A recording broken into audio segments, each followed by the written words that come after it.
নমস্কার। আরও একটি নতুন ভিডিওয়ে আপনাদের স্বাগত জানাই। আমি শ্রী বিশ্বজিৎ।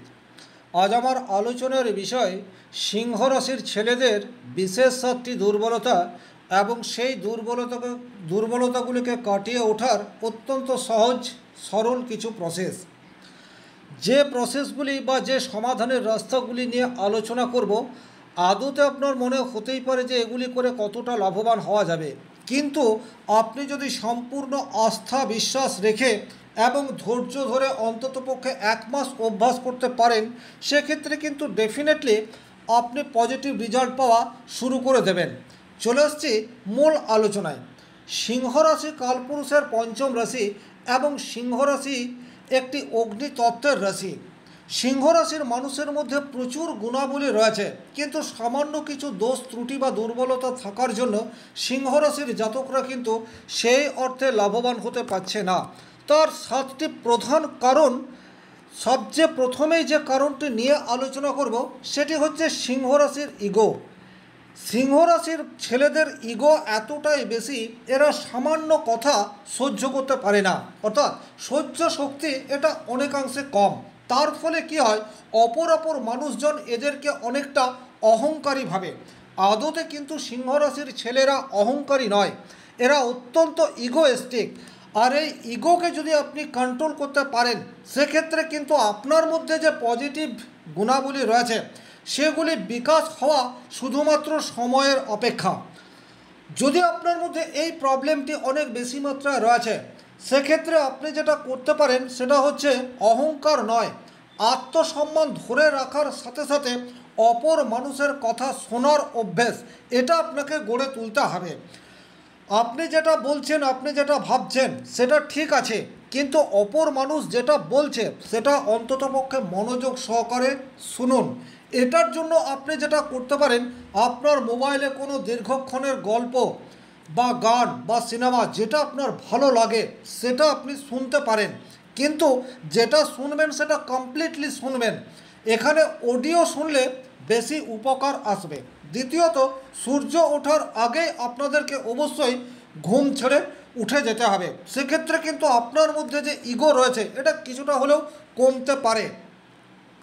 2 নম্বর যে দুর্বল দিকটি সিংহরাশির ছেলেদের মধ্যে রয়েছে, এরা কিন্তু সবসময় অতিরিক্ত প্রশংসা পেতে চায়। প্রশংসা সবার ভালো লাগে, কিন্তু সিংহরাশির ছেলেরা সবসময় এটা চায় যে আর 5জন মানুষ সবসময় তাকে নিয়েই ব্যস্ত থাকুক, সব জায়গাতে শুধু তারই প্রশংসা হোক। এটা কিন্তু একেবারে ভুল। এই ধরনের মেন্টালিটি রাখলে কিন্তু আপনি খুব ভালোভাবে অপর মানুষের সাথে মিশতে পারবেন না, বা সব জায়গায় নিজেকে মানিয়ে নিতেও পারবেন না। তার ফলে কিন্তু আপনার কাছে অনেক সুযোগ এলেও হাতছাড়া হয়ে যেতে পারে।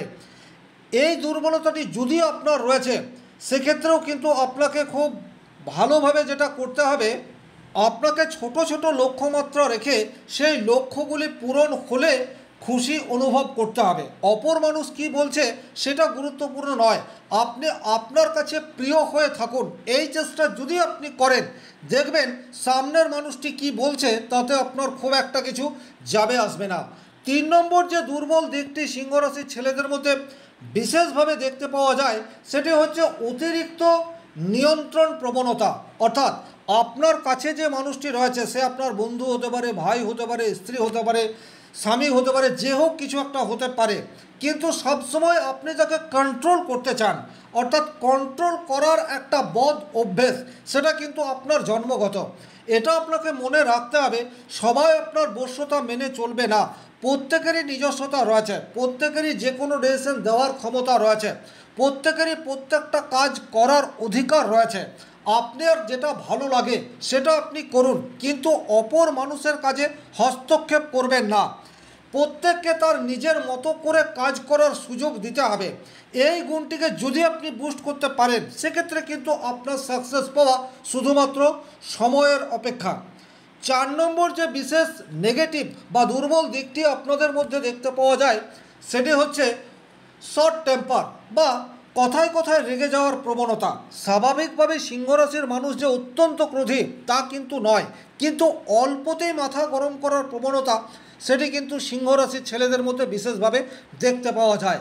আর এটার জন্য ফ্যামিলি লাইফে বিশেষ করে ছোট ছোট বিষয় নিয়ে প্রচুর অশান্তি ক্রিয়েট হয়ে যায়। হয়তো সেই অর্থে সাংসারিক অশান্তি আসার কোনো কারণ নেই, কিন্তু আপনার হঠাৎ শর্ট টেম্পার এসে যাওয়ার জন্য ফ্যামিলিতে তার ব্যাড ইফেক্ট পড়ছে। এটা আপনাকে ওয়াচ করতে হবে। আপনি যদি আপনার ফ্যামিলি লাইফে এটা ওয়াচ করেন এবং বোঝেন যে আপনার শর্ট টেম্পার রয়েছে, সেক্ষেত্রে অবশ্যই আপনাকে মেডিটেশন করতে হবে। মেডিটেশন করলে কিন্তু মনের মধ্যে শান্তি এই বিষয়টি চলে আসতে পারে।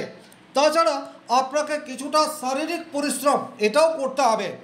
সিংহ রাশির মধ্যে প্রচুর মাত্রায় রাগ, ক্রোধ, ইগো এই বিষয়টি রয়েছে। যখন আপনি শারীরিক কসরত করবেন তখন কিন্তু অনেকাংশে এই সমস্ত নেগেটিভ দিকগুলি থেকে আপনি নিজেকে মুক্ত করতে পারবেন। 5 নম্বর যে বিশেষ নেগেটিভ দিকটি সিংহ রাশির ছেলেদের মধ্যে বিশেষভাবে দেখতে পাওয়া যায়, সেটি হচ্ছে অতিরিক্ত গর্ববোধ করা। আপনি একটা কোনো ভালো কাজ করেছেন, কিন্তু সেই ভালো কাজকে আপনার প্রত্যেক মানুষকে শোনানোর একটা অভ্যেস সেটি কিন্তু দেখতে পাওয়া যায়। আপনি নিজে ভালো কাজ করেছেন, এটা ওয়েল অ্যান্ড গুড, কিন্তু আপনার কাজের প্রশংসা সবাই করবে এইরূপ ভাবার কিন্তু কোনো কারণ নেই। সুতরাং এখানে আপনি ভালো কাজ করেছেন, নিজেই নিজেকে বাহবা দিন। অপর মানুষ আপনাকে নিয়ে কি বলছে বা অপর মানুষকে এটা আপনাকে শোনাতেই হবে, এই অভ্যাস আপনাকে দূর করতে হবে। এটা কিন্তু আপনার সফলতার পেছনে অনেক বড় বাধা হয়ে ভবিষ্যতে আসতে পারে। যদি আপনার মধ্যে এই গুণটি রয়েছে, সেক্ষেত্রে প্রত্যেক দিন সকালবেলা কিছু না খেয়ে কাচের গ্লাসে জল রাখুন এবং সেই জলটা পান করুন। পূর্ণিমার রাত্রে আপনি চাঁদের দিকে অনেকক্ষণ তাকিয়ে একা নিজের সাথে সময় কাটান। দেখুন আপনার রাগ, ক্রোধ, ইগো এটা অনেকাংশে কন্ট্রোলে চলে আসবে। 6 নম্বর যে বিশেষ নেগেটিভ বা দুর্বল দিকটি রয়েছে, সেটি রয়েছে অতিরিক্ত খরচ করার প্রবণতা। সিংহ রাশির ছেলেরা কিন্তু প্রয়োজন থাক বা না থাক, পকেটে অর্থ থাকলে এরা কিছুতেই অর্থ ধরে রাখতে পারে না। তার ফলে কিন্তু অনেক প্রয়োজন রয়েছে বা এমন পরিস্থিতি যেখানে কোনো একটা খুব জরুরি বিষয়বস্তু আপনার প্রয়োজন, তখন পকেট খালি থাকতে পারে। সুতরাং আপনাদেরকে কিছুটা হলেও সঞ্চয় হয়ে উঠতে হবে। যেখানে প্রয়োজন রয়েছে সেখানে আপনি খরচ করুন, কিন্তু যেখানে খুব বেশি প্রয়োজন নেই সেই জায়গা থেকে অ্যাভয়েড করতে হবে। এটি কিন্তু আপনাকে আস্তে আস্তে আস্তে আস্তে লক্ষ্যমাত্রা স্থির করে করে এগিয়ে যেতে হবে।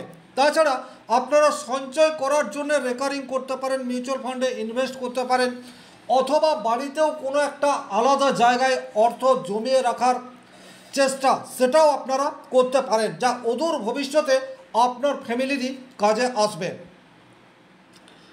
7 নম্বর যে দুর্বল দিকটি সিংহ রাশির ছেলেদের মধ্যে বিশেষভাবে দেখতে পাওয়া যায়, এদের কিন্তু অ্যাটেনশনের বিশেষ অভাব দেখতে পাওয়া যায়, অর্থাৎ মনোসংযোগের কিছুটা দুর্বলতা সেটি কিন্তু সিংহ রাশির ছেলেদের মধ্যে আসে। যে কোনো নতুন টপিক বা যে কোনো নতুন অ্যাডভেঞ্চার যখনই তাদের কাছে চলে আসে, সামান্য দেখার পর বা শোনার পরই তাদের মনে হয় এই বিষয়টা আমরা খুব ভালো বুঝি। তার ফলেও কিন্তু আপনার যে ট্যালেন্ট রয়েছে সেই ট্যালেন্টের পূর্ণ বিকাশ এটি আপনারা নিজেরা করতে পারেন না। তাই আপনি আজকে যা উপার্জন করছেন, আপনার উপার্জন অনেক বেশি ইনক্রিজ হয়ে যেতে পারে শুধুমাত্র প্রত্যেকটা বিষয়কে যখন আপনি মনোযোগ সহকারে শুনবেন, প্রত্যেকটা কাজে যখন আপনার অ্যাটেনশন এটা 100% দেবেন। তাহলে এই ছিল সিংহ রাশির বিশেষ 7টি দুর্বল দিক এবং এই দুর্বল দিকগুলিকে কাটিয়ে ওঠার সামান্য কিছু উপায়। এগুলি আপনি কন্টিনিউয়াস ফলো করতে পারেন। আশা করা যায় আপনার দুর্বলতা ধীরে ধীরে কমবে। এই আশা রেখেই আজকের ভিডিও এখানেই শেষ করছি। ভিডিওটি ভালো লাগলে লাইক করবেন, কোথাও কোনো প্রশ্ন বা সংশয় থাকলে কমেন্ট বক্সে লিখে জানাবেন, আর চ্যানেলে নতুন হয়ে থাকলে সাবস্ক্রাইব করে পাশে থাকা অল নোটিফিকেশন বেল আইকনটি প্রেস করে দিন। আজকের মতো বিদায় নিচ্ছি। ভালো থাকুন, সুস্থ থাকুন, ধন্যবাদ।